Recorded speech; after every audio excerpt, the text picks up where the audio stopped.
Entonces quise iniciar esta exposición con dos fotografías del fotógrafo Sebastián Salgado, dos fotografías que integran su trabajo denominado Trabajadores.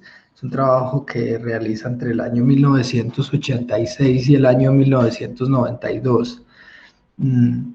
Es un trabajo de fotografía documental que hace que el viaje por diferentes lugares del mundo, documentando esas labores humanas que van a estar casi que al servicio del nuevo trabajo industrial. Entonces él subtitula el trabajo documental, el libro, Trabajadores, fotografía documental en la era de producción industrial, ¿cierto? Entonces vemos que hay unas intenciones muy claras con respecto a qué tipo de trabajadores, o sea, no son los artesanos, no son unos creadores manuales, y entonces veo que contextualiza mucho lo que vamos a trabajar hoy. Casi que en una fotografía se puede entender esa relación entre ecosistema, digamos, un conocimiento cultural que deviene luego en una tecnología y esa inmersión en el ecosistema por parte del orden cultural o del sistema humano. Esta fotografía hace parte de un trabajo dentro del trabajo de workers o trabajadores y se llama Kuwait, un desierto en llamas. Esto sucede en la tensión que hay con respecto al Golfo Pérsico, que sucede en el año de 1991, y Sebastián Salgado viaja a Kuwait para tomar estas fotografías de unas grandes extensiones de yacimientos petroleros que son incendiados intencionalmente para frenar la avanzada del ejército norteamericano. Bueno, aquí vemos entonces esa relación crítica, ¿cierto?, entre comportamientos, intenciones humanas, intereses específicos económicos que afectan el entorno y el ecosistema. Y la vida misma, la vida humana también en tensión ahí. Entonces, como les decía, hoy voy a exponerles como esa parte, la tercera parte del reto de la vida que se titula Las transformaciones del ecosistema y específicamente los cambios, la relación que existe entre los cambios naturales y los cambios socioculturales.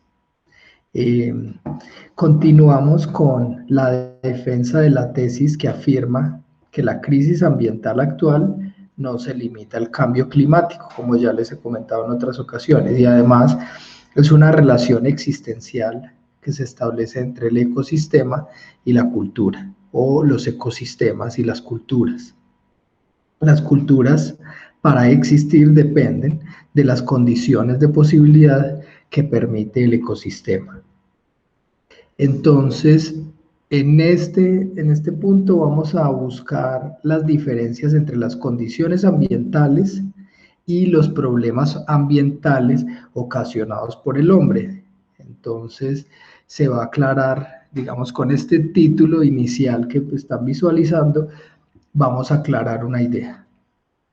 Entonces, los cambios naturales, afirma Augusto Ángel Maya, son cambios que se deben a las variaciones ambientales, ¿sí? Él pone de ejemplo la extinción de los dinosaurios, que según la teoría reciente fueron borrados de la faz de la Tierra como consecuencia de una lluvia de meteoritos. Esa lluvia de meteoritos transformó drásticamente las condiciones del clima.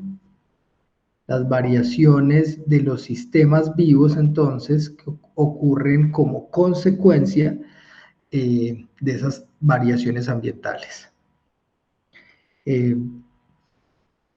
También afirma que la glaciación afecta el comportamiento geológico. ¿sí? Y en ese sentido también se acabaron muchos grandes mamíferos que poblaban los diferentes continentes. Y esa extinción de los grandes mamíferos trae como resultado otro tipo de especies, como son los vacunos y los equinos. ¿Por qué señala esto Augusto Ángel Maya? Porque estas variaciones ambientales que tienen consecuencias sobre los sistemas vivos dependen de las condiciones ambientales y no se pueden confundir con lo que hoy se denomina el problema ambiental, ¿sí?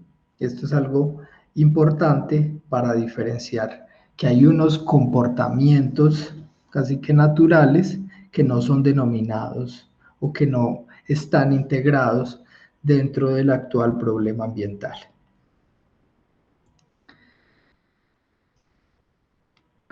Entonces hay unas variaciones de las condiciones del medio y esas variaciones de las condiciones implica que existan o nuevos nichos ecológicos, hay otros ecólogos que van a plantear que lo que hay es tránsitos de equilibrios, se llega al límite de un equilibrio para pasar a un nuevo equilibrio, o se modifica el predominio de diferentes nichos.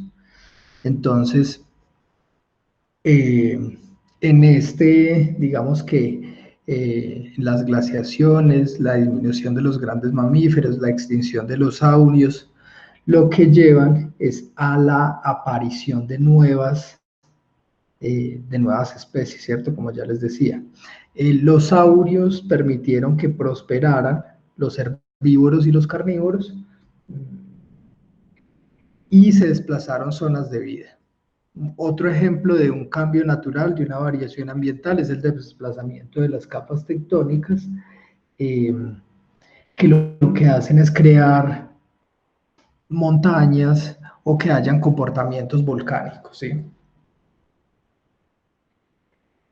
De nuevo se insiste en que estas variaciones no se pueden llamar o no se pueden denominar problemas ambientales, porque los ecosistemas siguen rigiéndose por las mismas leyes y a medida que van cambiando las circunstancias del medio se van modificando los nichos ecológicos. Entonces tenemos esta premisa clara, es una premisa inicial de diferenciación para diferenciar eso que vamos a denominar ecosistema y lo que vamos a denominar sistema sociocultural, que es el orden cultural, que es el sistema humano, ¿sí? Los cambios naturales entonces son esas variaciones de las condiciones del medio. Entonces entramos a las modificaciones humanas. Lo característico del ecosistema es que la adaptación y el equilibrio se logran a través de nichos. Lo mismo podemos decir con respecto a las variaciones que sufren todavía hoy la corteza terrestre, el desplazamiento de las capas tectónicas, como les decía, origina variaciones bruscas como la aparición de fenómenos volcánicos o procesos de formación de montañas. Pero entonces en estas variaciones del medio aparece, digamos que hay erosión, aparecen grandes montañas, pero la Tierra sigue conservando su ritmo de transformación y de desgaste. Digamos que la erosión y la aparición de extensas llanuras significa que hay una etapa final o hay una etapa de vejez en la evolución de una región. Desde el punto de vista de los sistemas naturales, estos procesos no los denominamos entonces problemas medioambientales, y este problema medioambiental entonces alude a un sentido moderno del término relación medioambiental. Entonces, vamos a considerar que son etapas de ciclos evolutivos que inducen transformaciones ecológicas. Las variaciones de las condiciones del medio, entonces, difieren de los problemas medioambientales. ¿Cuáles son esas modificaciones humanas que vamos a hablar hoy que voy a mencionar son las modificaciones de los flujos energéticos, la ruptura de los ciclos biogeoquímicos, la desarticulación de las cadenas tróficas o cadenas alimentarias, el nicho del hombre y los equilibrios tecnobiológicos, la resiliencia ecosistémica y la resiliencia tecnológica. En este punto vale la pena preguntarse en qué consisten las modificaciones que el hombre introduce en el funcionamiento del ecosistema. ¿Por qué el hombre, bueno, estoy hablando de una referencia específica de Augusto Ángel Maya en el libro El reto de la vida? La pregunta es ¿por qué entonces el ser humano introduce esas modificaciones en el ecosistema? Esas modificaciones pueden aparecernos como desorden sin sentido, pero también pueden ser entendidas como una forma evolutiva de comportamiento y adaptación. Hablaremos entonces de la modificación de los flujos energéticos en primera instancia. Bueno, comprendíamos que en la anterior clase que hay una absorción natural de la energía que viene filtrada por la atmósfera, y a través del proceso de la fotosíntesis se alimentan muchos vegetales, o sea que esa energía solar se convierte en energía vegetal que servirá de base alimentaria para alimentar la cadena trófica, ¿sí? Augusto Ángel Maya plantea un poco que, dejo un poco esta imagen para saber qué estamos pensando entonces, que existen unos flujos de energía naturales y la modificación de los flujos energéticos que produce el ser humano se relacionan con la incorporación, digamos, de ciertos sistemas al ecosistema. Este comentario me parece interesante. Augusto Ángel Maya dice que se podrá prescindir de los vegetales cuando comprendamos la reproducción de la fotosíntesis. Si tenemos la capacidad de establecer un orden artificial, cultural, que reproduzca la fotosíntesis, en ese momento se podrá prescindir del orden vegetal. Pero es un apunte ya, digamos, como futurista, interesante. Pero en fin, lo que sucede aquí con el flujo de energía es que la energía sigue su curso a través de las cadenas tróficas y la energía que no se aprovecha se convierte en calor. Por el contrario, en las modificaciones humanas, la modificación de los flujos energéticos, lo que hacen los sistemas tecnológicos es utilizar en forma múltiple la energía y la introducen en diferentes momentos de los procesos vitales. Entonces, otro apunte interesante es que el desarrollo técnico se puede medir por el manejo de energía. Entonces ahí podemos hacer como una cronología de la evolución de la especie humana a través del manejo de la energía. Él habla de la atracción humana y la atracción animal y plantea que la domesticación de los animales incorporó su fuerza a la transformación de los ecosistemas. Y por otro lado, la esclavitud, en la época de los grandes imperios agrarios, la esclavitud es un orden sociopolítico que lo que hace es transformar toda esa energía humana en casi que un sistema artificial para transformar el ecosistema. Entonces, esa es la esclavitud. En la época de los imperios agrarios incorpora la fuerza humana para desarrollar lo que son las grandes obras hidráulicas, las grandes obras de riego o las obras, digamos que de primera urbanización. Entonces, en ese sentido, la revolución industrial es una revolución energética que se va a basar en la energía fósil y posteriormente en la energía nuclear. Pero entonces esa incorporación al sistema de la energía fósil implica, como lo comentaba un compañero en la clase anterior, que sea desenterrada de los grandes depósitos de materia orgánica sepultados durante etapas geológicas anteriores.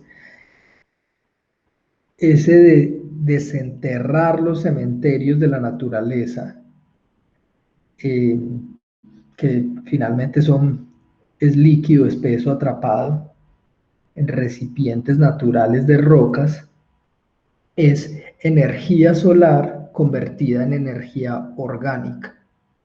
Y el carbón y el petróleo, entonces, son dos fuentes de energía que han movido el mundo durante 2 siglos, plantea Augusto Ángel.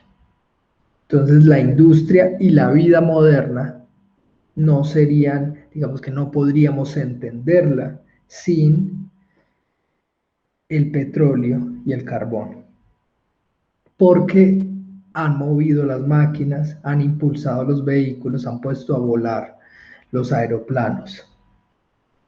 Esta incorporación de la energía, este desarrollo técnico, digamos que estas revoluciones en términos de lo energético, se ha denominado desarrollo. Como les decía, es una energía acumulada en los cementerios de la Tierra, implica entonces que el equilibrio del planeta empiece a desestabilizarse. El calor entonces que se desprende afecta a la atmósfera, la combustión de la energía fósil aumenta los problemas ambientales actuales porque la energía fósil desestabiliza la atmósfera. Los impactos entonces de la energía fósil son múltiples, digamos que esto es de un orden químico, pero aumenta la presencia de gas carbónico y eso rompe el balance que existe naturalmente con el oxígeno. Entonces, lo que se pone en riesgo es la estabilidad del clima. El CO2 atrapa el calor de ondas infrarrojas, aumentando peligrosamente el efecto invernadero, que es precisamente ese desprendimiento de calor constante, ¿cierto? Entonces vemos que se aumentan las temperaturas, que es, digamos, uno de los elementos del cambio climático actual. Entonces el tema del uso de la energía fósil son uno de los puntos más difíciles a discutir en las conferencias mundiales sobre los problemas ambientales, porque se privilegia entonces ese desarrollo tecnológico, digamos que ese desarrollo basado en las transformaciones energéticas, lo que evidentemente establece una relación de desequilibrio con la atmósfera. La atmósfera es algo que tardó miles de millones de años en alcanzar un equilibrio como un balance preciso entre los elementos básicos que requiere la vida. La atmósfera, entonces, en su estado natural, se compone de nitrógeno y oxígeno, y digamos que un aporte minúsculo de anhídrido carbónico, y el balance entre estos elementos y esas cantidades se regula a través del mismo sistema vivo. Entonces las plantas se alimentan de anhídrido carbónico y estas expulsan oxígeno, y los animales respiran y expulsan CO2. Eso lo veíamos un poco en esos flujos energéticos o en el comportamiento de ciertos elementos químicos. Entonces, lo que dice de manera muy poética también Augusto Ángel es que el techo de la Tierra no es un espacio vacío, sino que toda esa complejidad que tiene implica que se domestique la energía del Sol y se adapte a las condiciones que requieren muchos tipos de vida, dentro de ellas la nuestra. ¿cierto? Solo penetran hasta la superficie las ondas más largas y más benignas. Y se afirma entonces que la vida es energía domesticada. Entonces aquí se plantea en el texto esa relación entre periodos históricos de la humanidad y la energía utilizada y, digamos, como hay un mayor dominio, sometimiento del ecosistema, ¿sí? En ese sentido, entonces, como les decía, la atmósfera sirve de filtro para generar el entorno de la vida. La atmósfera tarda miles de millones de años en producirse y esto que me parece muy importante apuntar y dejar, digamos, claro. Entonces, la atmósfera ha permitido domesticar lo que es la energía solar, ¿sí? Pasamos a la ruptura de los ciclos biogeoquímicos. Se plantea entonces que, a diferencia de ese entorno natural, en el entorno natural hay un balance de los elementos químicos y de los compuestos, y hay, digamos que, unos organismos que permiten su reciclaje, y eso es lo que permite mantener el equilibrio del ecosistema. Casi que es una estrategia viva para evitar que se acumulen desechos, ¿sí? Los ciclos, digamos, del nitrógeno, el ciclo natural del CO2, el ciclo del oxígeno, como les comentaba hace un momento. Entonces, lo que hacen las modificaciones humanas es, a través de los sistemas tecnológicos, generar un cambio y introducir grandes producciones de desecho que no son recicladas, ¿sí? Y obviamente esas producciones de desecho inciden desfavorablemente en el equilibrio del ecosistema y se rompen los ciclos de los elementos y sus compuestos. La mayor parte de los ciclos han sido afectados por la actividad humana. Y esto se debe a que los sistemas tecnológicos utilizan en forma muy distinta los diversos estados de los elementos. Y la actividad tecnológica tiende a prolongar los estados tóxicos, rompiendo así, por ejemplo, el equilibrio cíclico del oxígeno. Algo, digamos, que muy común es el aumento de la escorrentía debido a la urbanización. Para aumentar la urbanización se talan bosques, lo que disminuye la incorporación de oxígeno, que es indispensable para la vida en diferentes niveles tróficos, y la escorrentía, que es el agua que, digamos, que debe ser absorbida por la tierra después de las lluvias. Es agua que circula libremente sobre la superficie.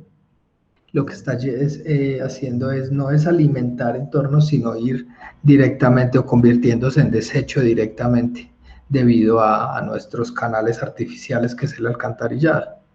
Entonces hay un ciclo que entra en crisis con la deforestación y con la urbanización, y es el que mantiene la distribución estable del agua a lo largo de todo el sistema. La actividad humana entonces aumenta la escorrentía, o sea, el retorno del agua al mar en la última etapa de su ciclo. La deforestación, la destrucción de los páramos, el deterioro de las cuencas acelera la escorrentía, de tal manera que estamos disminuyendo la cantidad de agua disponible para el uso humano y de las demás especies. En relación a la desarticulación de las cadenas tróficas, cadenas alimentarias,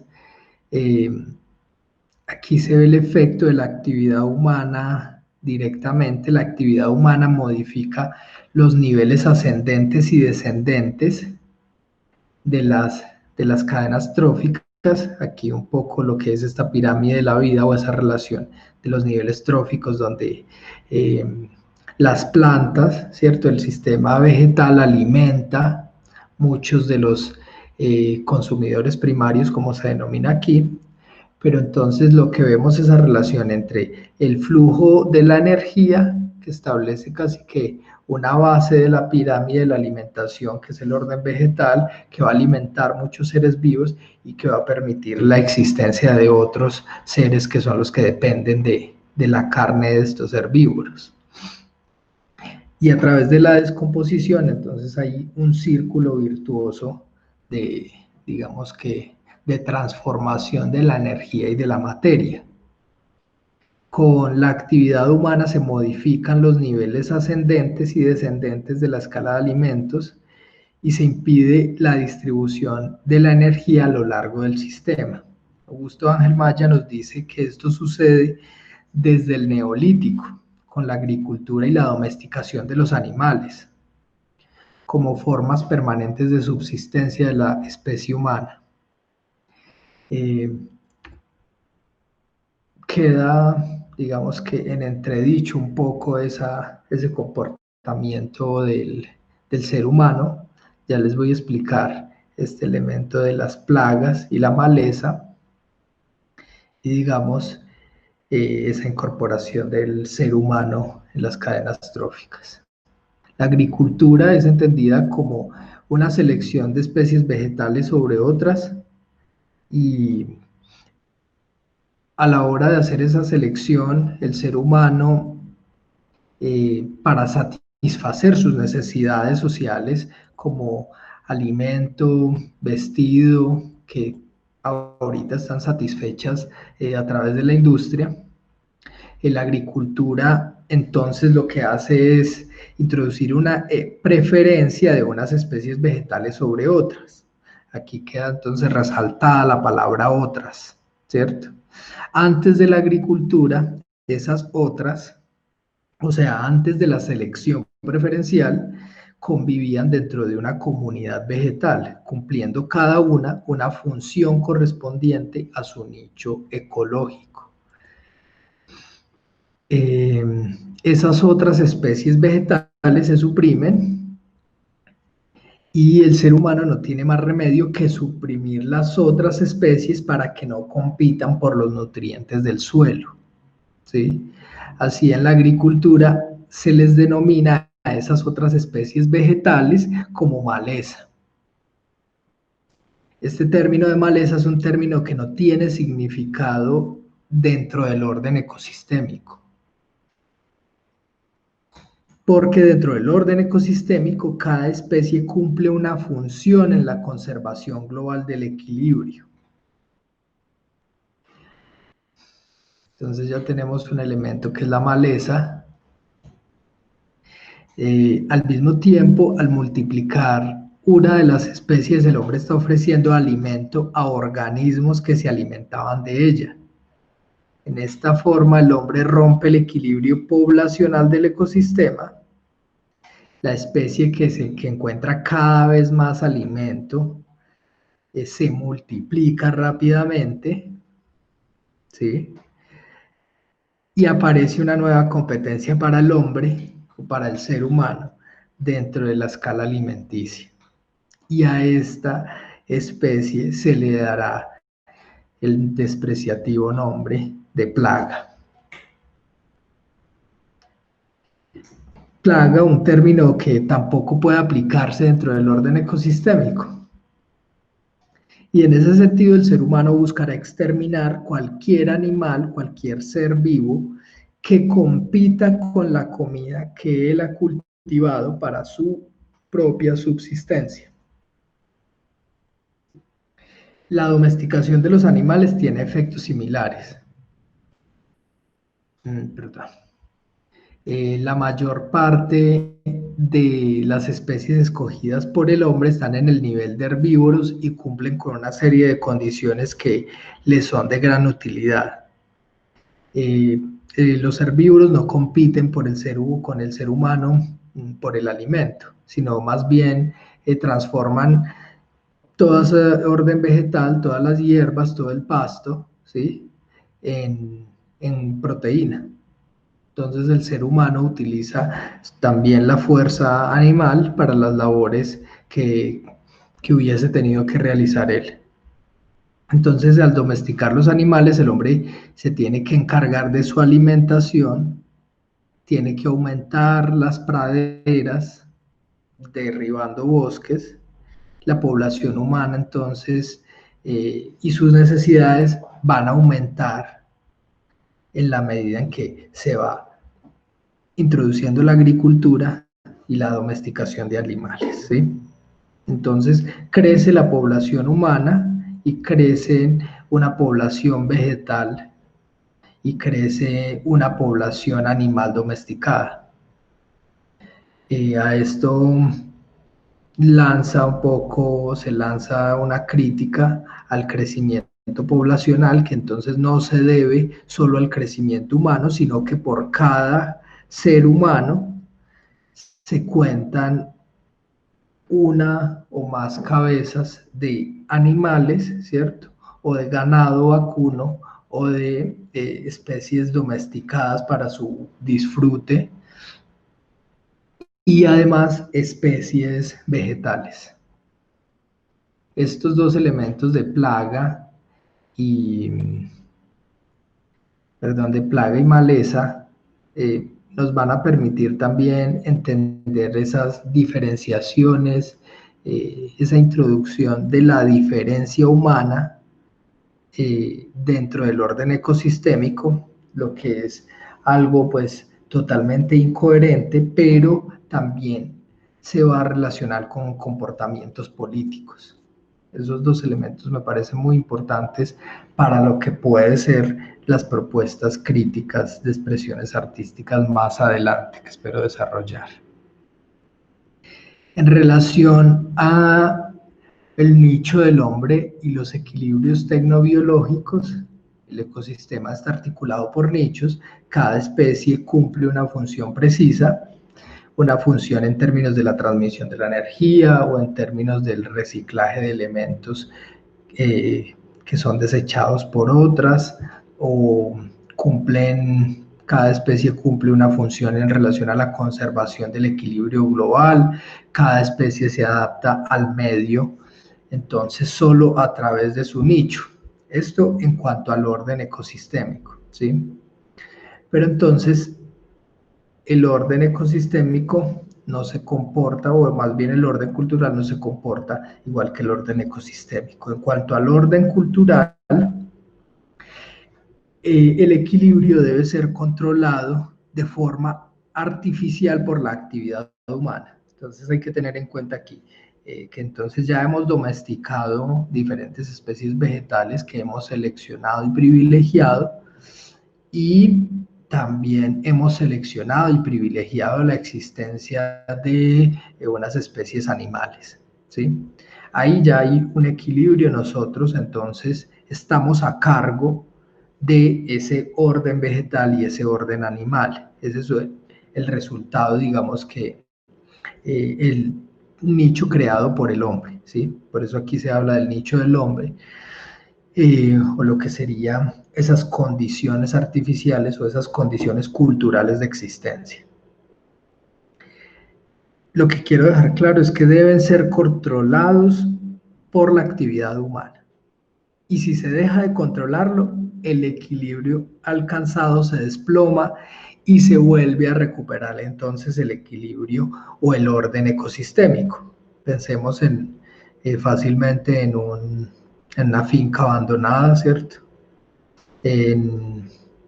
Seguramente, por ejemplo, en una finca de cultivo de pollos, una población grande morirá, otra va a ser consumida por depredadores, finalmente van a quedar unos pocos.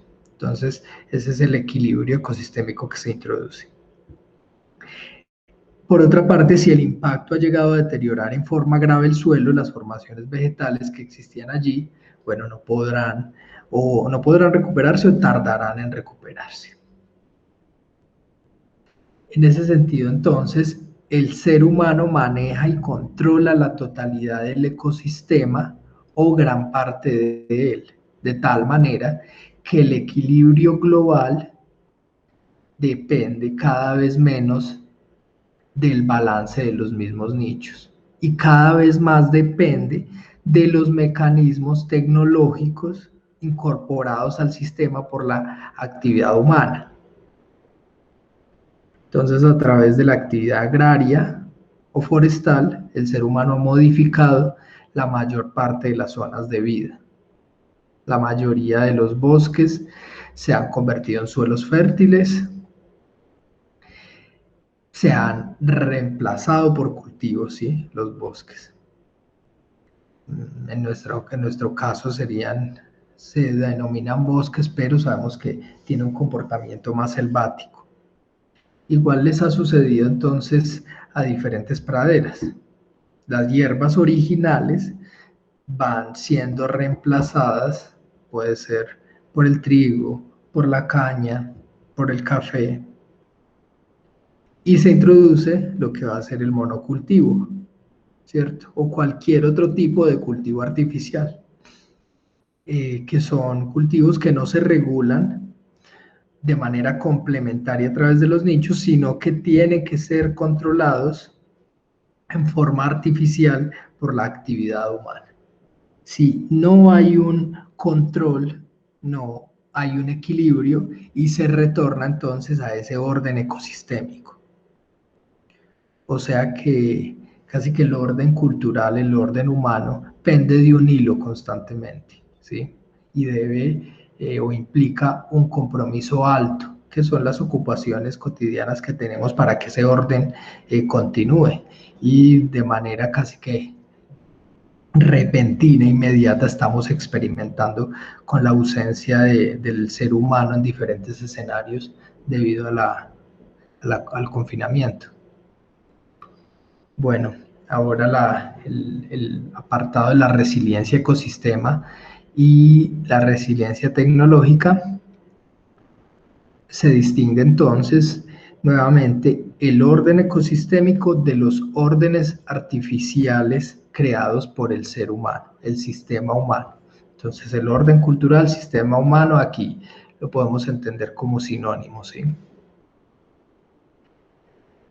El orden ecosistémico, los sistemas naturales dejados, digamos, a su propio balance, tienen sus límites y sus límites difícilmente se rompen, a no ser por lo que les decía al inicio, por esas variaciones naturales que estimulan o modifican, generan cambios bruscos de las condiciones ambientales, pero se transita a otro equilibrio, ¿sí? Los sistemas tecnobiológicos son órdenes artificiales del ser humano. Bueno, cualquier estímulo tecnológico en este sentido altera los límites del movimiento del sistema vivo. El ser humano modifica entonces los nichos ecológicos, modifica los límites del equilibrio global y esos nuevos límites dependen del estímulo tecnológico incorporado al sistema. Entonces, toda modificación humana, aquí imaginémonos los monocultivos de lo que sea, de caña, de café, de palma, de soya, toda modificación humana, los monocultivos tendrán que buscar entonces nuevos equilibrios que permiten los balances de temperatura y humedad a nivel planetario. Si esto no sucede, la naturaleza entonces sepulta esos equilibrios creados por el ser humano. En este sentido, la tecnología no puede ampliar indefinidamente los límites de los sistemas. A ver, un ejemplo podría ser el límite del suelo de monocultivo. ¿Cuánto soporta un suelo un comportamiento de un cultivo intensivo constante? Llega un momento donde el suelo ya se comporta de manera árida, el suelo ya no recibe agua, solo crea lodo, ya no genera las proteínas necesarias para alimentar el monocultivo, pero ¿qué hacemos nosotros? O nosotros directamente no, sino el comportamiento económico agroindustrial actual, lo que hace es aplicar grandes cantidades de químicos que obligan al suelo casi que a comportarse de manera productiva. Y eso lo podemos trasladar, podemos hacer, digamos que, un símil con respecto a muchos comportamientos humanos. Casi que ese deportista que está agotado y está al límite y se inyecta algunas proteínas para poder superar su límite físico, asimismo se está comportando el suelo. Y evidentemente lo que se llega es al desplome, ¿cierto? A la catástrofe. Entonces ese equilibrio se desploma y arrastra, obvio, consigo, si es el equilibrio de la Tierra en ese sentido, arrastra toda la actividad del ser humano y sepulta entonces las transformaciones culturales sostenidas sobre ese equilibrio. Aquí hay una propuesta de Augusto Ángel Maya, y es que no se trata entonces de no transformar, sino de saber respetar entonces esos equilibrios ecosistémicos, o sea, el orden de los nichos, el equilibrio construido por los mismos nichos, y además también respetar esos límites y conocer esos equilibrios que son del orden cultural. Hasta aquí terminaría hoy mi exposición, como hablando de esas modificaciones humanas. Entonces tendría ahora un poco más de contexto esa producción documental de Sebastián Salgado, donde se pretende un manejo, un control, ¿sí?, de la naturaleza, en este caso, de los grandes yacimientos de petróleo, pero se ha roto ese límite y implica un desgaste humano, un desgaste de fuerzas energéticas para restablecer el equilibrio en ese entorno.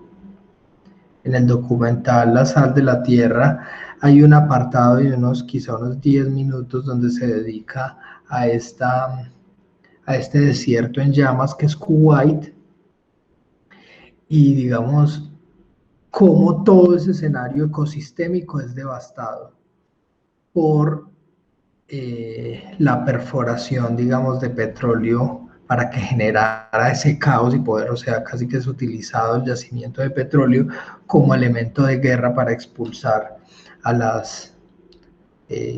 organización militar norteamericana. Evidentemente, esta lectura, como ya lo hemos escuchado por parte de otros compañeros, tiene un privilegio, un énfasis sobre lo que sería Europa, lo que serían como que esa revisión del proceso histórico de Occidente. Sin embargo, sí he visto en algunas obras algunos comentarios sobre civilizaciones americanas, y digamos cómo esa relación filosófica o esa relación espiritual que tienen con el ecosistema va a permitir que lo traten de otra manera. Pero entonces, cuando hablamos de, digamos que de una organización humana, ¿sí?, que afecta el entorno, lo que empieza Augusto Ángel Maya a recopilar en una obra que es La fragilidad ambiental de la cultura, que puedo hacer una exposición de ella. Esa ya es en términos históricos, digamos que esta es un poco más conceptual general, pero esta sí atiende directamente a la pregunta tuya, y es: ¿cuándo empieza el hombre a incidir de una manera brutal en el ecosistema? ¿Sí? Un ejemplo que él hace, y me parece muy interesante, es acerca de las ruinas de Altamira. En las ruinas de Altamira hay unas ilustraciones, ¿cierto?, de diferentes jabalíes.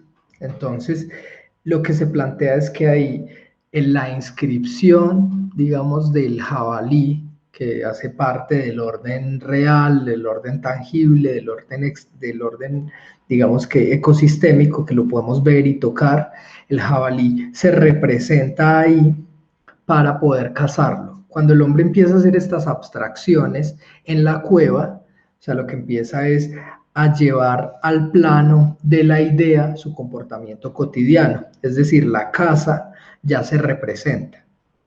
Esa relación, digamos, entre capacidad de abstracción y comportamiento cotidiano de subsistencia, que sería la caza, lo que va a implicar es que el hombre se organice, el ser humano se organice de una manera más eficaz, más eficiente, para aumentar esos, digamos que esos focos de caza. Entonces, las ruinas de Altamira, las ilustraciones de digamos que ese arte rupestre también se denomina así, de las ruinas de Altamira, lo que dice Augusto Ángel Maya, permitían, no era como arte por el arte, sino que era un arte con una función, digamos, de abstracción para una organización previa a la caza. Entonces, esa capacidad de abstracción que va caracterizando entonces lo humano, lo que hace es decir, establezcamos una organización para tener más eficiencia y más efectividad a la hora de cazar. Y en esta fragilidad ambiental de la cultura, entonces se exponen diferentes casos de hallazgos en términos, digamos, como de, puede ser, se me va la palabra en este momento, de cementerios, perdón, un cementerio de muchos animales, que se encontraron cementerios de diferentes animales en grandes cantidades y que no se comprendía por qué existían esos cementerios, si no había un orden ritual, si no había, digamos, como una estructura que le diera comprensión a ese cementerio. La única respuesta que se daba es que hubo un exceso en la caza de esos animales, lo que llevó a que existiera la primera extinción de animales generada por la intervención del humano, ¿sí? Por eso hablaba un poco del neolítico. Pero entonces a través del fuego el hombre fue capaz, aunque yo mencioné el neolítico, pero aquí también vemos el paleolítico, ¿cierto? Cómo a través del fuego el hombre es capaz de establecer un cerco o ir estableciéndole un límite a diferentes especies vivas. Pero entonces es por eso el comentario y ya, digamos que la referencia específica iría sobre esa capacidad de abstracción, o sea, no lo trata directamente, digamos que no trabaja de manera separada la afirmación de las repercusiones humanas sobre el ecosistema que generan problemas ambientales,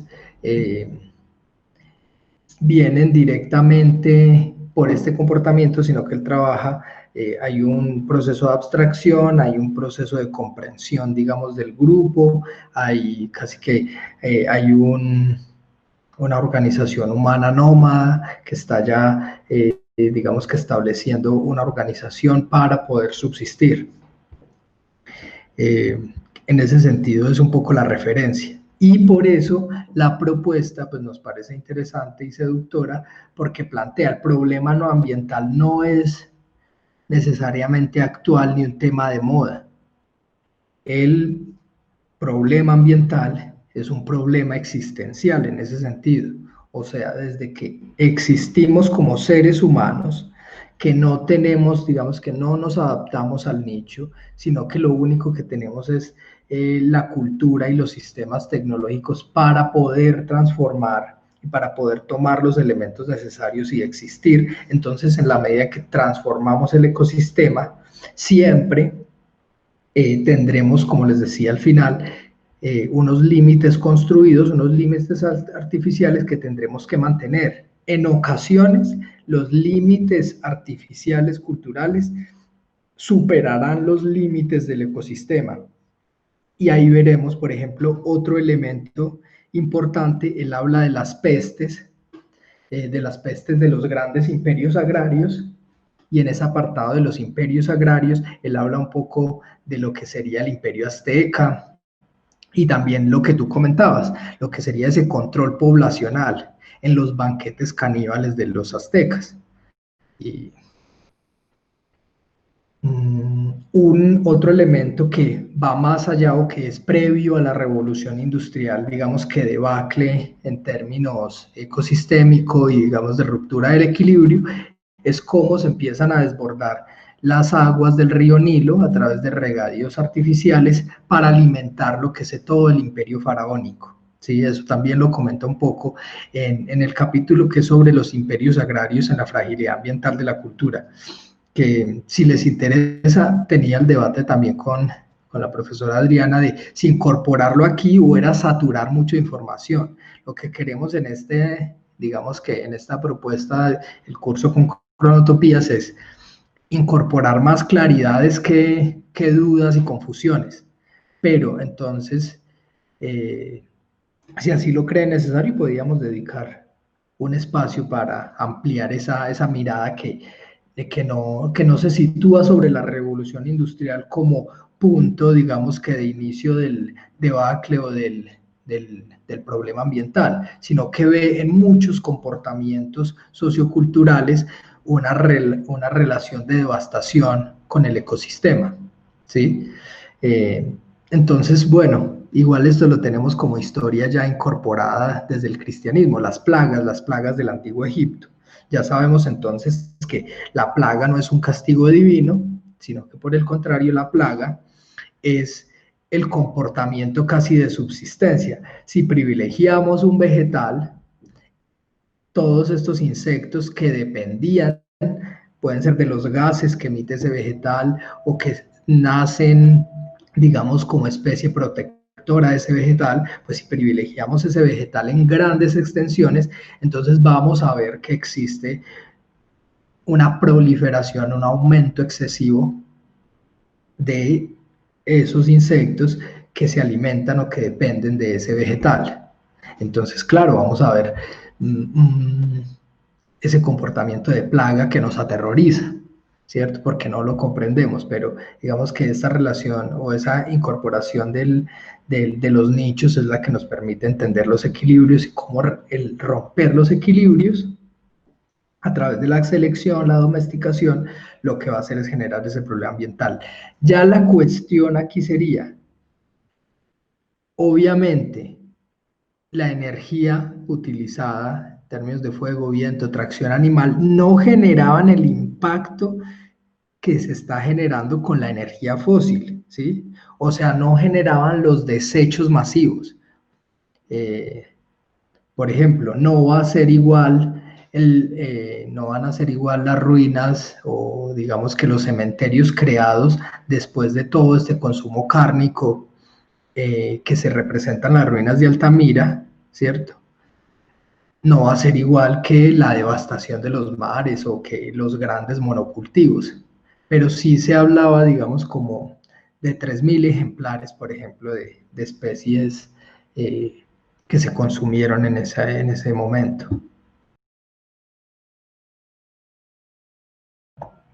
Listo, entonces vamos a continuar con la exposición de la profesora Adriana, que va relacionada con las crisis ambientales. Bueno, muy buenos días. Continuando con la clase de hoy, explicar esta segunda parte que va a trabajar las crisis ambientales. Todo lo expuesto por Augusto Ángel Maya son conceptos que nos van, digamos, a mostrar caminos, a indagar, para indagar pues, ciertas cosas. Las transformaciones que han realizado el hombre sobre los ecosistemas no han sido respetuosas y ha atentado contra todo el equilibrio de la vida. Por tanto, la crisis ambiental que se genera debe reconocerse no como una crisis de recursos naturales, como nos lo han mostrado, sino que es una crisis civilizatoria, donde la cultura es la que debe cambiar. Para comprender las crisis ambientales no deben desligarse de todo el contexto que lo sustenta.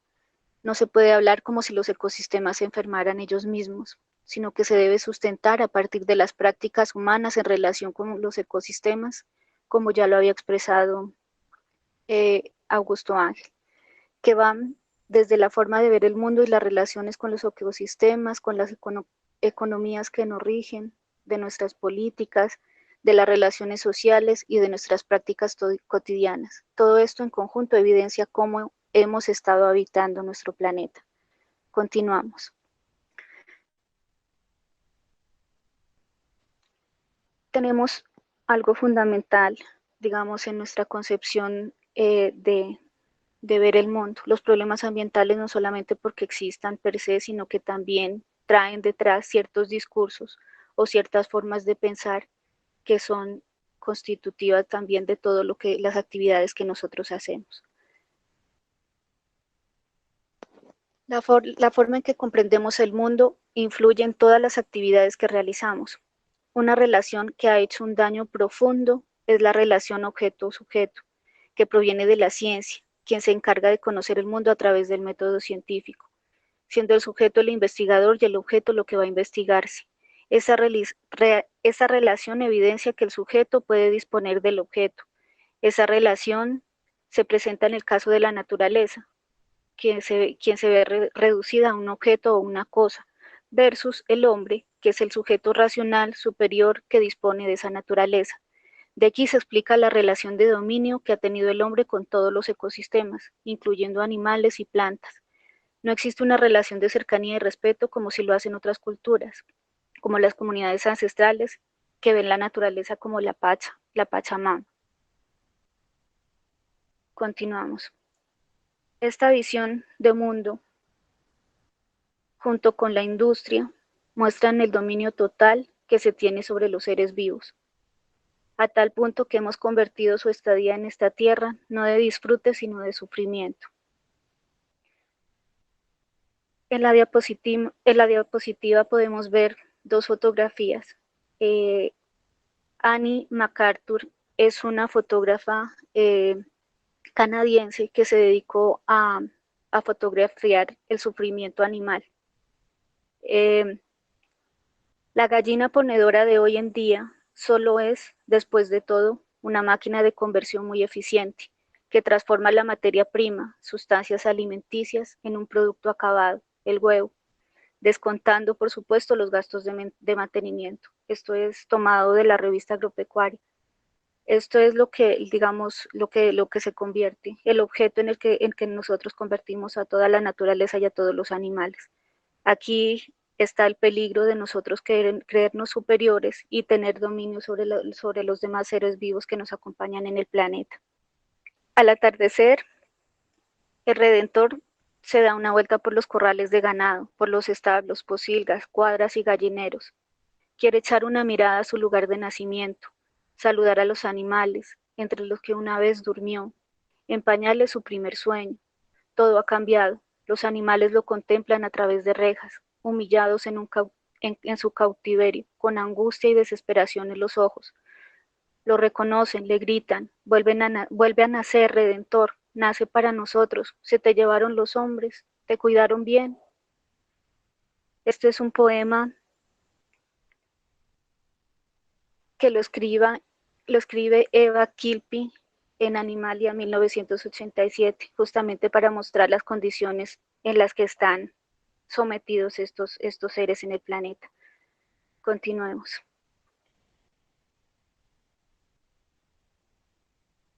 El sometimiento no es solamente animal, hoy también se da en la parte vegetal. En la fotografía podemos ver cómo ese pensamiento de sujeto-objeto también está presente, incluso en estos tiempos de pandemia, donde estamos arrasando ahora más que nunca con toda la selva amazónica, con todo el pulmón del mundo y con todo aquello que nos sirve y nos va a servir de aquí en adelante para vivir. Pero pues digamos, esta relación no nos permite tener una relación cordial con el otro, con los otros, sino que siempre va a ser de dominio. Continuemos.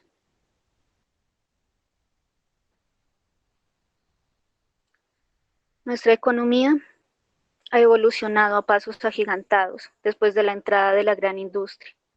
Se consolida un modelo económico capitalista que sin duda es responsable de las crisis ambientales. El mercado se convierte en la principal actividad. La riqueza y el poder se concentran en manos de unos pocos. El acrecentamiento de la producción en serie de los productos para consumo.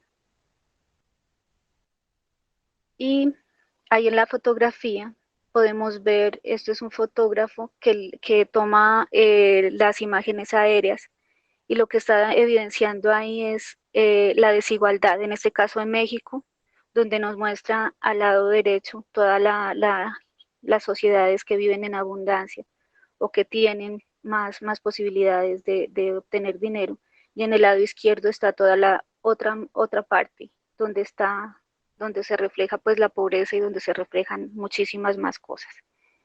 Continuemos.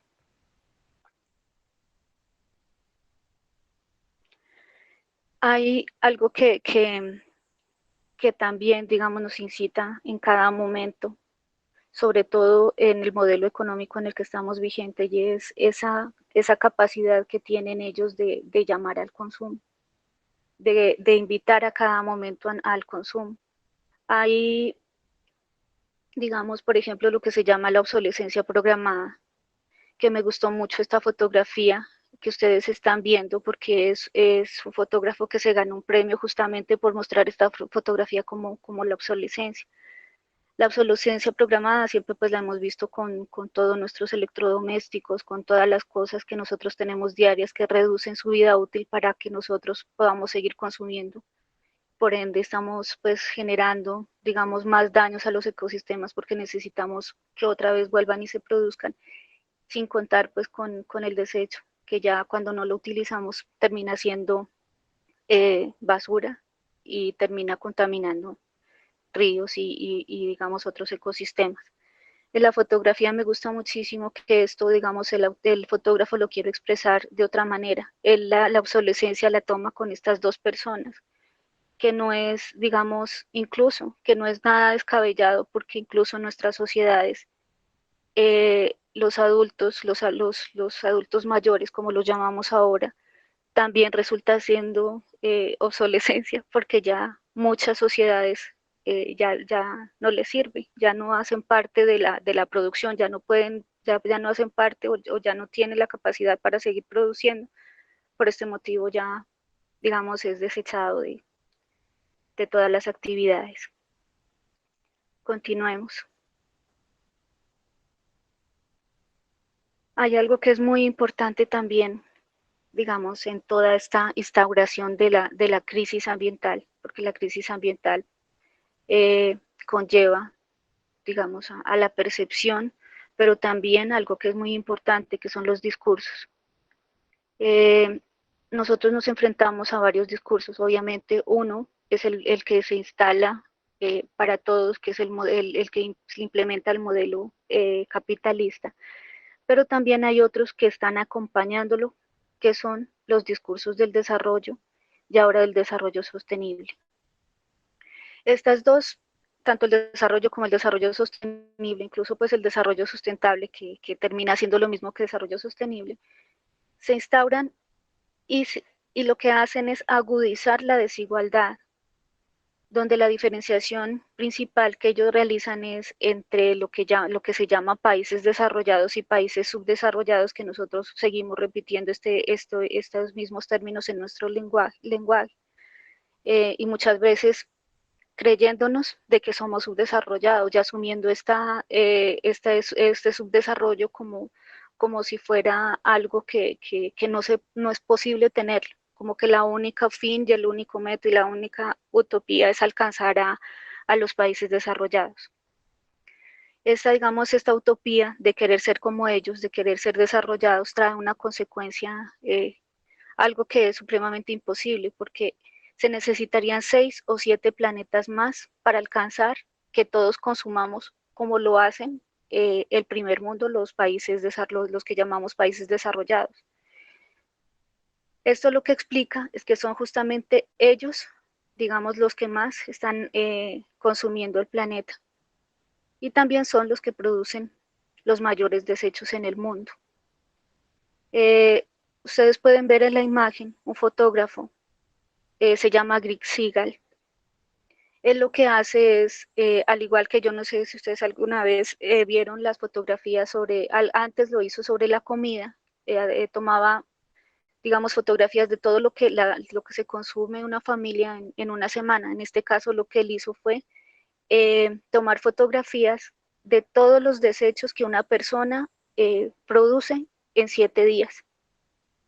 Esto para mostrar pues que lo que nos llamamos de desarrollo es directamente proporcional, digamos, a la contaminación y al consumo que nosotros vivimos. Continuemos. Otro discurso que vale la pena detenerse, pues lastimosamente los espacios son muy reducidos para hablar de toda la cantidad de temas que abarca el pensamiento ambiental y las crisis ambientales. Por este motivo, pues esta primera parte y por eso la exposición es un llamado, pues como que veamos las tensiones. Esta es la crisis profunda en la que nosotros estamos viviendo. Entonces ya mostramos una parte que era cómo percibimos, cómo vemos el mundo. Está nuestra economía, pero también en este punto, lo del desarrollo sostenible, también vamos a ver qué estamos haciendo para o qué se ha hecho, digamos, para detener toda esta cantidad de problemas que están ya presentes en el planeta. De esta manera, digamos, que nace el desarrollo sostenible, que en un primer momento se veía como una propuesta, que la hicieron en la Cumbre Ambiental de Río 92 y que se argumenta con el informe Brundtland. En ella se buscaba mostrar su preocupación por los ecosistemas y mostrar que poniendo en diálogo la economía y a la ecología como forma de dar solución al desarrollo, esto da una solución pues al desarrollo desmedido. Sin embargo, este discurso, que ha sido estudiado por varios autores, muestra que lo que se hizo fue incluir a los ecosistemas como bienes y servicios a través del mercado verde, donde se comenzó de una manera descarada a comerciar los llamados productos ambientales, y los ecosistemas que decían proteger para las generaciones futuras se convirtió en otra manera de acrecentar el poder y dominio de los bancos y las empresas transnacionales. Con el desarrollo sostenible se sobreponen los intereses económicos sobre los intereses de los ecosistemas. Esto es importante verlo porque de pronto en el lenguaje cotidiano no es tan fácil, digamos, descubrir qué está inmerso detrás de estos discursos. El desarrollo sostenible en este momento todo el mundo lo utiliza, las instituciones, las universidades, los medios, todo el mundo habla de qué vamos a hacer y por una propuesta de desarrollo sostenible.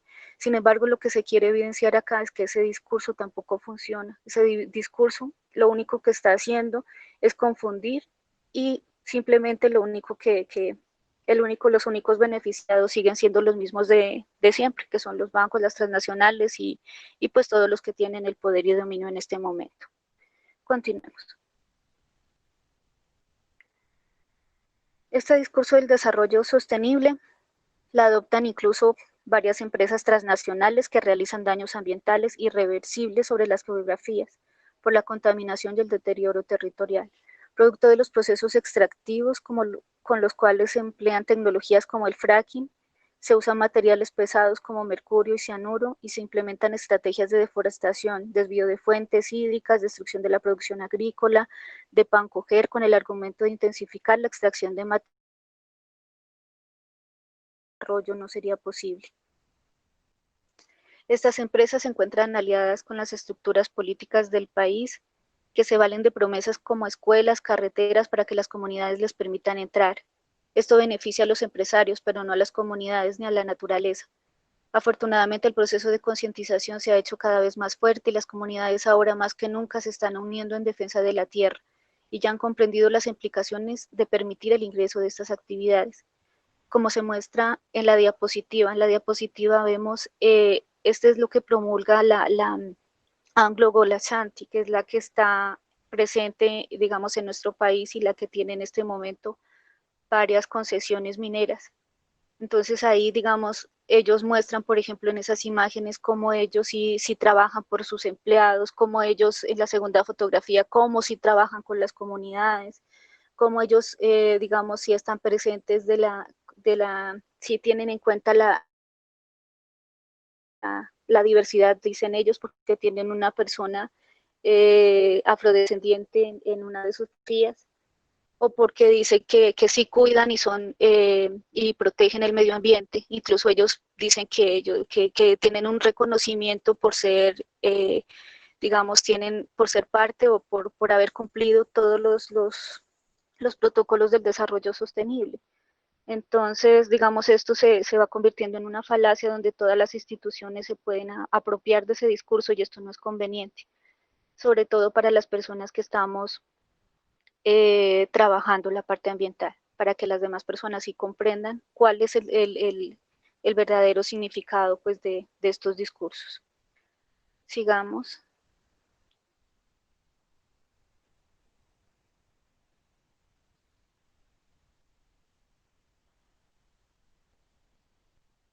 Otro punto importante para comprender nuestra crisis ambiental es el desarrollo tecnológico. En este sentido, pues no hay que estigmatizar tampoco, digamos, porque hay cosas que sí son importantes y que sí, digamos, los beneficios han sido muchos. Sin embargo, digamos, Augusto Ángel Maya hace una diferenciación aquí. Dice, la técnica se concibe como la condición inherente del ser humano, donde la plataforma tecnológica es lo que permite al hombre transformar físicamente el mundo natural y por lo tanto no solo subsistir, sino progresar como especie. Esa es la herramienta que utiliza la técnica, es la herramienta que utiliza el hombre para poder subsistir y transformar el ecosistema.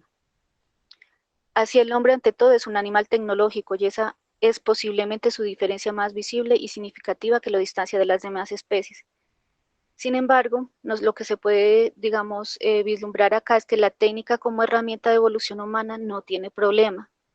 El problema o la tensión emerge cuando ésta se consolida en Occidente por medio de la ciencia y la tecnología, acompañada y fortalecida por poderes dominantes con ideas bandera como el capital, el desarrollo y el progreso. La ciencia desempeña un papel primordial, ya que gracias a la instrumentación y a la posibilidad de la medición se llega a la exactitud que será la característica de la verdad del mundo físico. Este optimismo tecnológico permitió construir armas poderosas que ponen en riesgo la vida del planeta. Ahí estamos viendo pues las bombas, como las bombas atómicas, esto fue lo que pasó después de la Segunda Guerra Mundial. Vemos de todas maneras de qué manera ya la ciencia en este momento o la tecnología muestra el culmen de todo lo que puede hacer, incluso pues en contra de la vida misma. También vemos todo lo que pasó ahí en Chernobyl o también lo que pasó hace unos pocos años en Fukushima, donde se creyó que por tener, digamos, y por estudiar y porque la ciencia ya conoce todos varios aspectos de la energía nuclear, simplemente ella podía tomarla y ya, pero se dieron cuenta que esto se sale, digamos, de la comprensión y mucho más, digamos, esta especie de manipulación nunca para. Entonces, por ejemplo, en Chernobyl pusieron un muro o material para contener la radiación, pero la radiación ahí está presente. Eso no se puede volver digamos, a que el sistema vuelva y lo recupere, porque eso simplemente va a estar todo el tiempo emitiendo rayos, energía, toda la energía nuclear.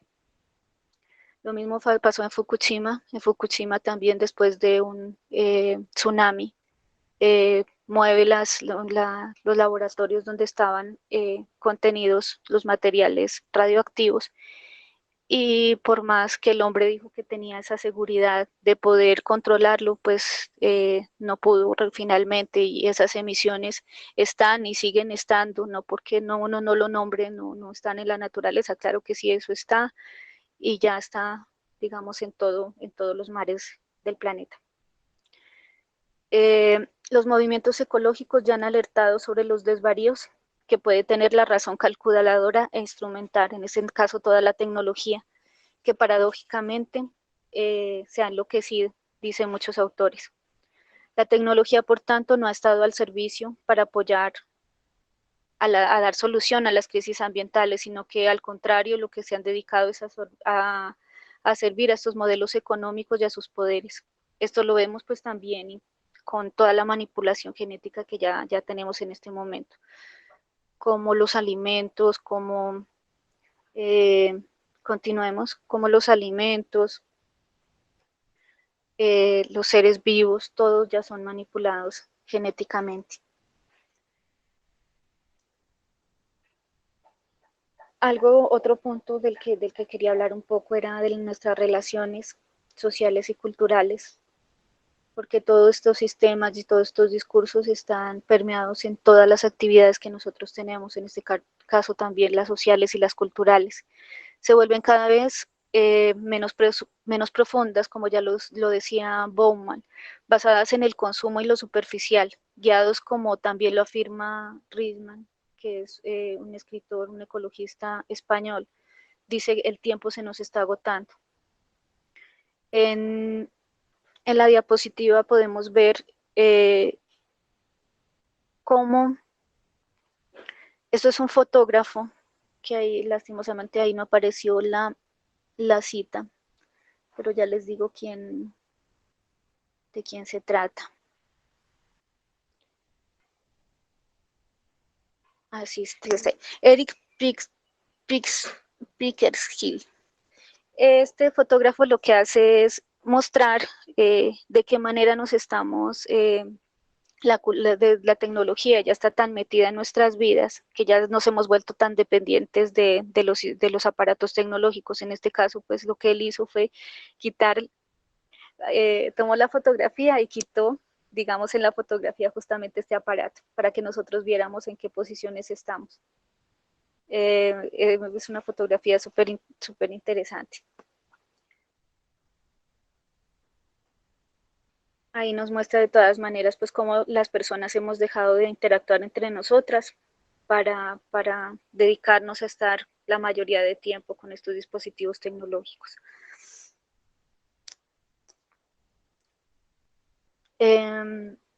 Algo también que cabe, digamos, y que es muy importante, retomo a lo que dice Risman, un poco hablando de cómo en lo cultural el tiempo viene a ser algo supremamente importante, aunque uno crea que el tiempo simplemente es el que nos da las horas, el que nos dice ya es hora de almorzar, o es que la hora de ir al trabajo, o es la hora de dormir, o la hora de la novela, bueno, o diferentes cosas. Él dice lo siguiente, él dice la falta de tiempo por el culto a la velocidad, la aceleración de los ritmos, la compartimentación de la vida cotidiana, la dilatación de los trayectos que se recorren cada día en las aglomeraciones urbanas, la centralidad del trabajo asalariado y de un ocio mercantilizado, se ha convertido en los países del norte rico del planeta en algo así como una enfermedad cultural que tiende a contagiar al mundo entero. Un dicho africano señala que todos los blancos tienen reloj, pero nunca tienen tiempo. Y Joaquín Araujo ha escrito, todo es poco menos que estafa si el tiempo de los relojes que no existe mide las relaciones entre los seres humanos.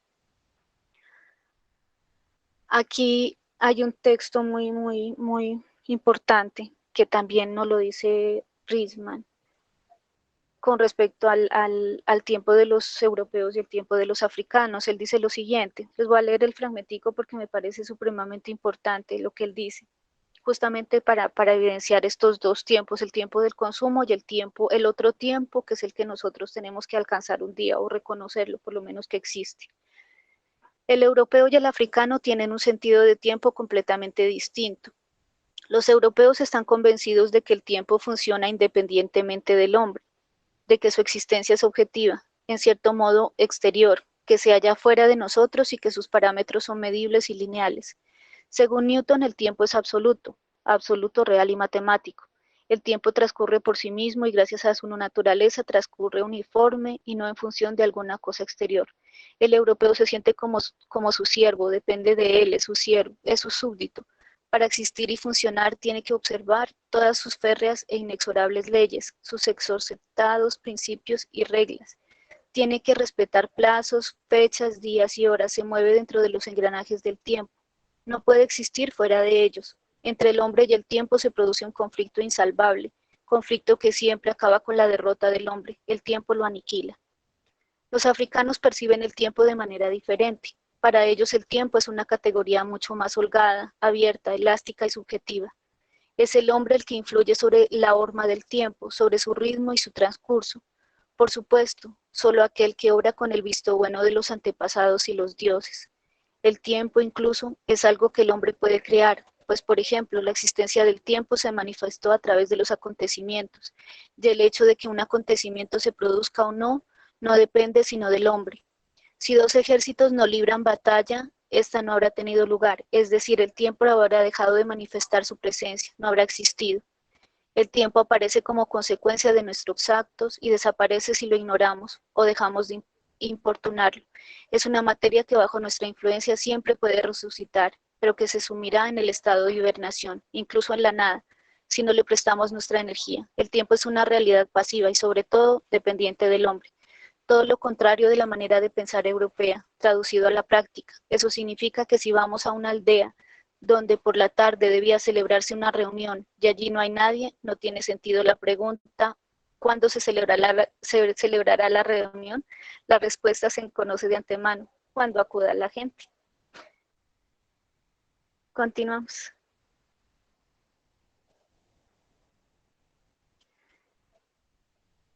Bueno, yo propuse, digamos, los problemas que nosotros tenemos son miles, pero, digamos, tomé dos o tres que me parecen supremamente, digamos, dicientes de tomarlos en cuenta en estos momentos. Entonces está el primero, que es todo lo que tiene que hacer referencia al cambio climático.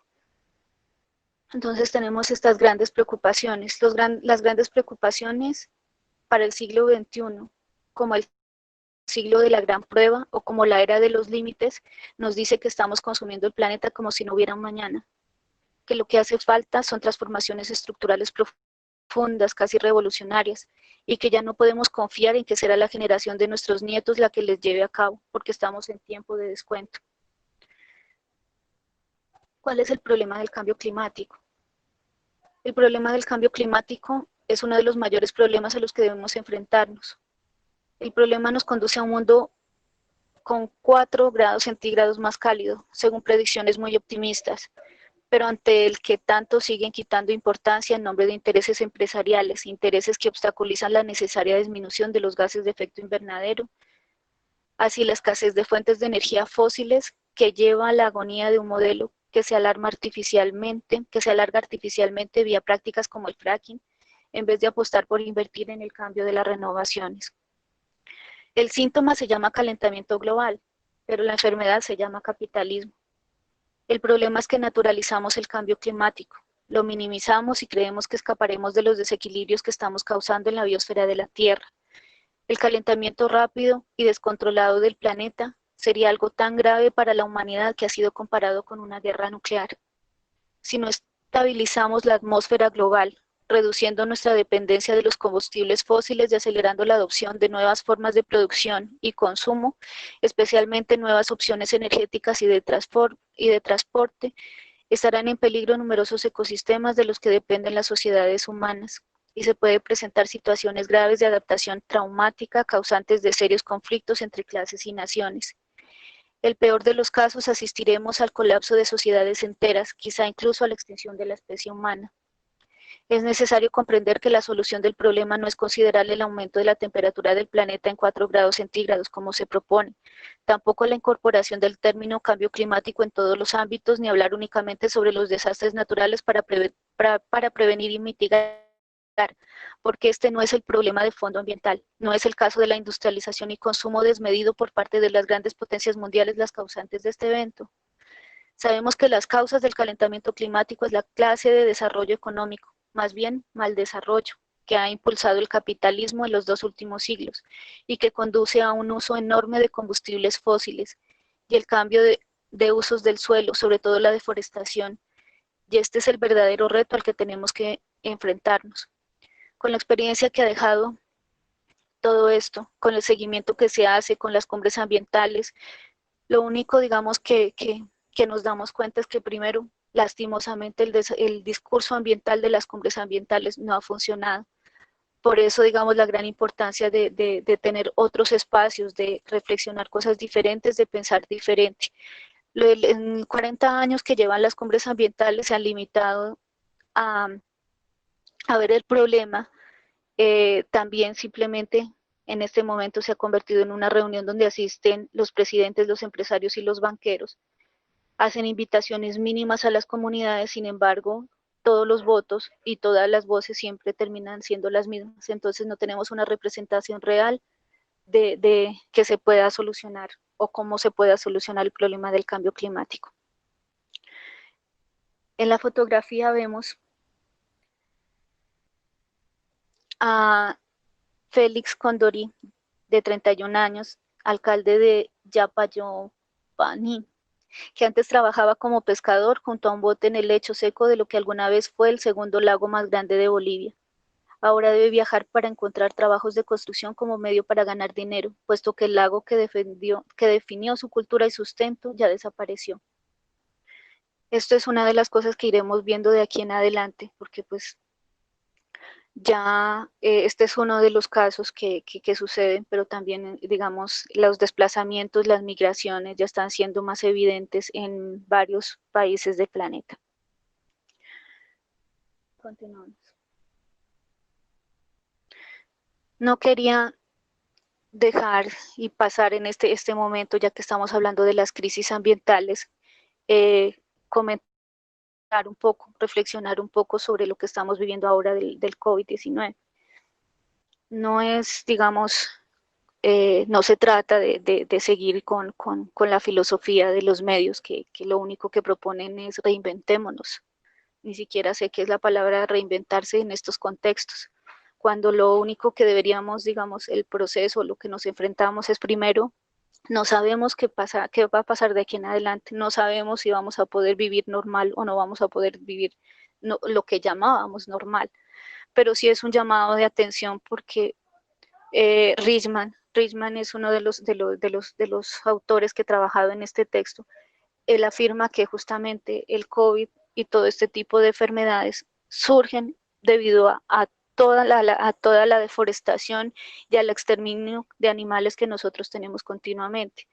¿Qué es, digamos, cuál ha sido uno de los procesos más graves? Estos digamos,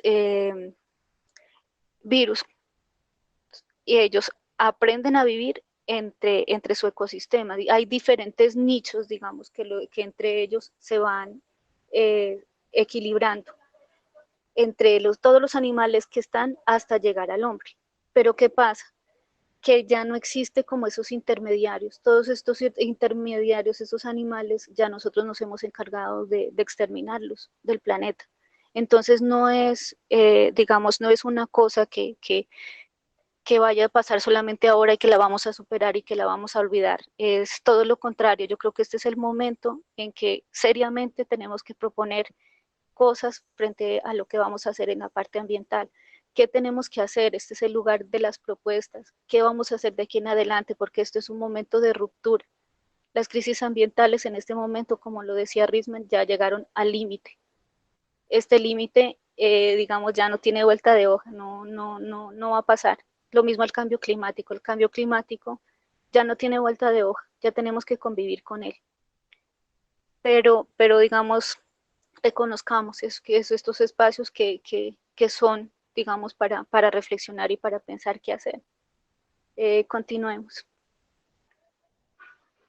Bueno, ahí está pues cómo cambió este virus, nos cambió totalmente la percepción, nos cambió totalmente la forma de relacionarnos, la forma de vivir, la forma de compartir, la forma incluso de estudiar. Y digamos, esto es lo que nos queda, ¿no? Como de toda esta crisis que estamos viviendo, vamos a continuar viviendo de la misma manera o de aquí en adelante si vamos, así sea en las prácticas cotidianas, a cambiar lo que podamos cambiar. Continuemos.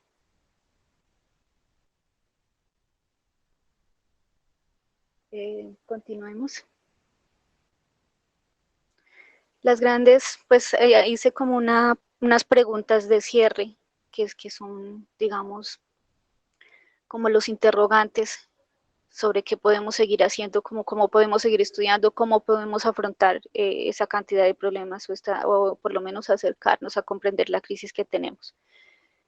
Dice, si lo que está en juego es un colapso civilizatorio, cabe preguntarse que estas preguntas no las solamente tienen que ser para hoy, sino para todos los días. ¿Cómo podemos ser tan irracionales Esta es una pregunta que hace Risman. Porque hay personas que continúan conduciendo un automóvil privado un solo día más.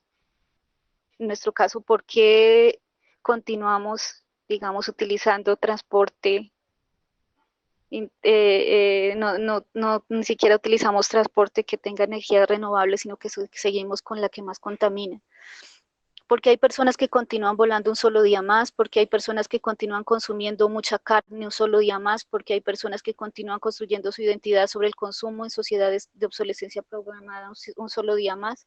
Y ahí podríamos continuar con muchas de las preguntas que digamos, nos conducen incluso a una reflexión que hace Augusto Ángel Maya, que es que la solución es el cambio de cultura.